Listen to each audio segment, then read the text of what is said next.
Bonjour, Pascal Curtil, GFI, bienvenue dans ce nouvel épisode du Virtual Tour, le premier d'après déconfinement.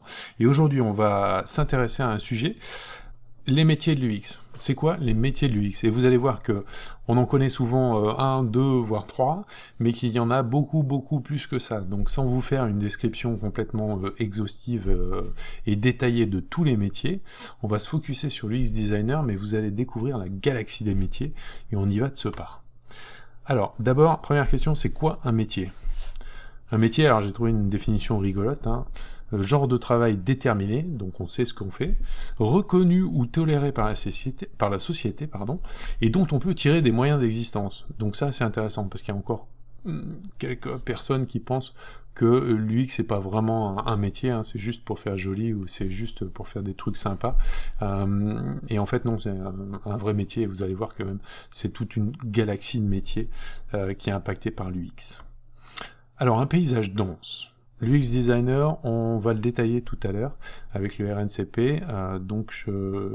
C'est celui qui est au milieu de la galaxie, on va dire, celui dont on parle. Vous avez le lead UX. Le lead UX, c'est quoi? C'est une sorte de chef de projet de l'UX. Quand vous avez plusieurs personnes, plusieurs UX et UI designers dans une équipe, il est normal d'avoir un lead UX qui va jouer le rôle de chef de projet sur cette équipe UX. Vous avez l'UX stratégiste. La meilleure façon de se représenter ce qu'est un UX stratégiste, c'est de se dire que c'est un consultant.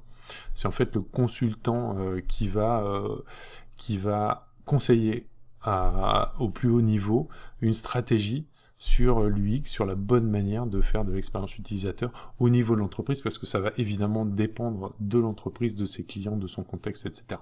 UX stratégiste.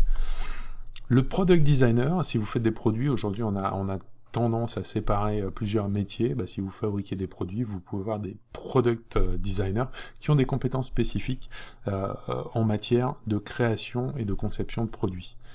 Si ce ne sont pas des produits, ça peut être des services, et à ce moment-là, vous avez plutôt des service designers qui vont officier. Ensuite, UX Researcher, ça c'est un nom que vous avez peut-être, c'est une dénomination que vous avez peut-être déjà rencontrée. Donc le chercheur UX, c'est celui qui va s'intéresser, celui ou celle qui va s'intéresser à l'utilisateur, aux besoins de l'utilisateur, et puis qui va s'intéresser à observer l'utilisateur dans son milieu naturel pour comprendre ce qu'il fait, les tâches qu'on lui donne, comment il les réalise, est-ce que c'est satisfaisant, est-ce que ça ne l'est pas, est-ce que c'est efficace, est-ce que ça ne l'est pas, est-ce que c'est productif, ou est-ce que ça ne l'est pas, etc. Tout ça c'est de la recherche en expérience utilisateur.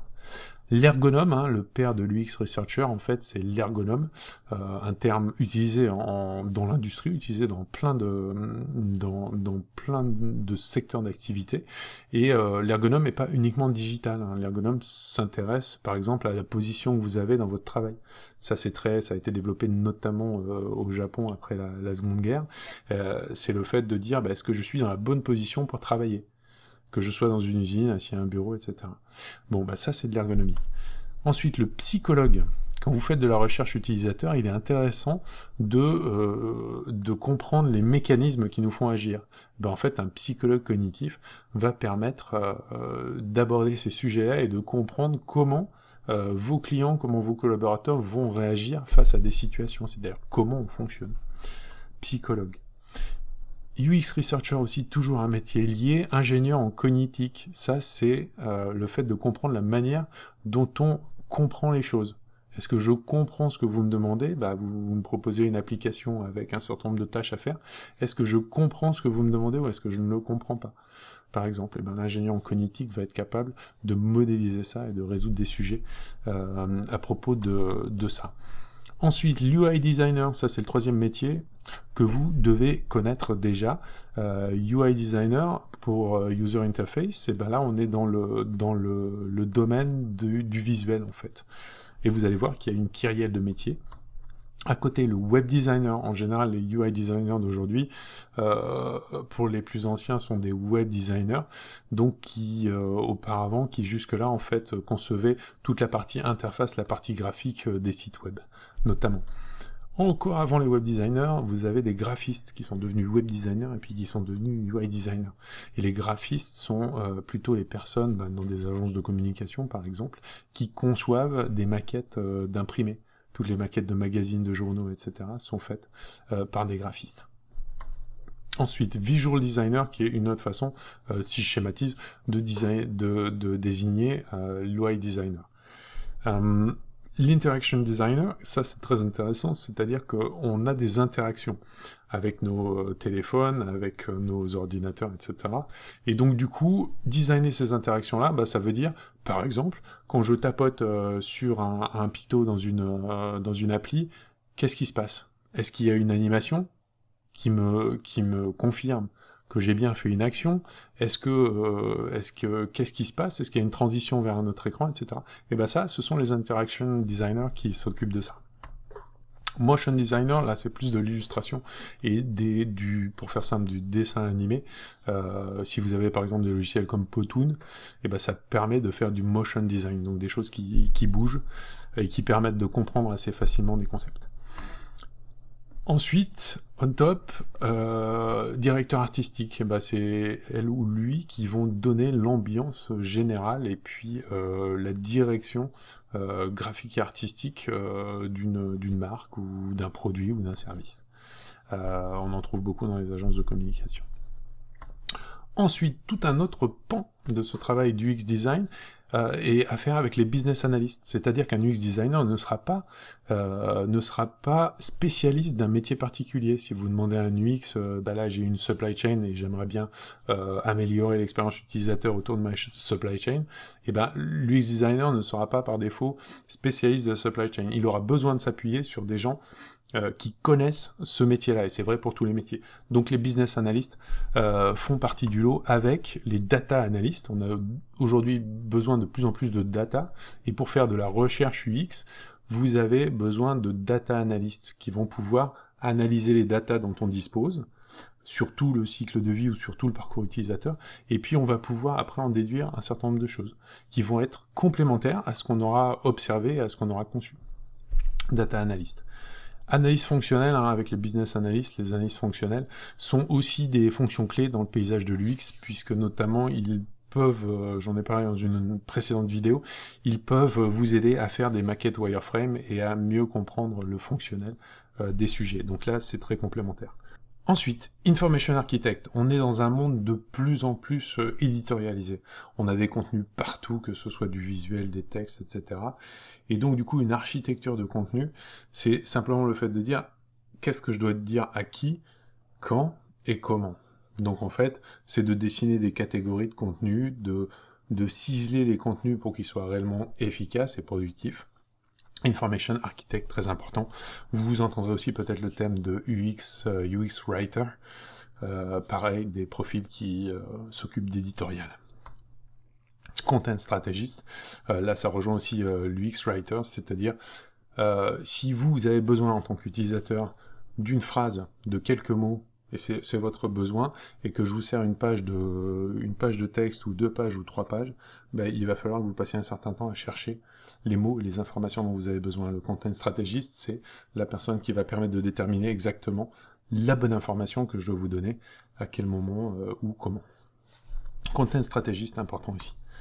Intégrateur, là on passe côté maquettage après, quand je veux donner vie à ces conceptions UX qu'on a fait en idéation, j'appelle un intégrateur par exemple qui va avoir une compétence notamment HTML, CSS et qui va permettre de réaliser des maquettes avec ce dernier profil qui est le front-end développeur qui va lui ou elle aussi permettre de réaliser des maquettes et d'aller assez loin dans le prototypage de ce que vous aurez conçu avec votre méthode du X. Voilà, donc là on a un peu plus de 20 métiers représentés et qui sont vraiment dans le cœur de la réalisation, dans le cœur du réacteur expérience utilisateur. Alors, dans cette vidéo, on va juste en préciser un, c'est l'UX Designer, et je suis allé chercher côté ministère du Travail, de l'Emploi et de la Formation. Il y a un profil designer d'expérience utilisateur dans le référentiel du RNCP, le référentiel de la certification professionnelle. Je vous ai mis le lien ici. Donc 4 activités. La première, mener des recherches contextuelles préalables à un projet de design d'expérience utilisateur. C'est toute la partie UX Research dont je parlais tout à l'heure. Recherche contextuelle, c'est-à-dire contextuelle, on va voir les utilisateurs. Préalable, ça veut dire qu'on le fait avant. Si vous designez votre projet, vous le réalisez, et puis qu'après vous allez demander aux utilisateurs si ça leur convient, c'est pas la bonne méthode. Donc première activité, recherche contextuelle préalable. Deuxième activité, analyser les attentes et les difficultés des utilisateurs. Les attentes, ça se fait aussi en focus group, ça se fait avec tout un tas d'activités, et ça permet de se dire, voilà ce dont les utilisateurs ont besoin, en tout cas, voilà ce qu'ils attendent. Et donc à partir de là, on peut plus facilement et avec plus de justesse concevoir quelque chose. Et les difficultés des utilisateurs, ça c'est très important quand vous faites une refonte. Si vous faites une refonte, vous appuyez sur un existant. Et donc cet existant, normalement, a déjà été évalué par les utilisateurs, il a déjà été utilisé. Donc vous êtes en capacité de récupérer des feedbacks et puis d'analyser ce qui a bien fonctionné et ce qui a moins bien fonctionné. Et ça nourrit votre nouvelle conception. 3. Définir des scénarios et parcours, évidemment, ça c'est le cœur du réacteur. Vous allez avoir des scénarios d'usage, des user stories, des job stories, et puis des parcours utilisateurs. Et donc on va pouvoir les confronter, évidemment, dans la quatrième activité, qui est valider des solutions de design d'expérience. Valider, ça veut dire quoi? Ça veut dire tester sur le marché, ça veut dire tester avec des utilisateurs, donc les tests utilisateurs, et puis les valider avant de les réaliser, donc avant de réaliser votre projet, et puis de le mettre sur le marché définitivement.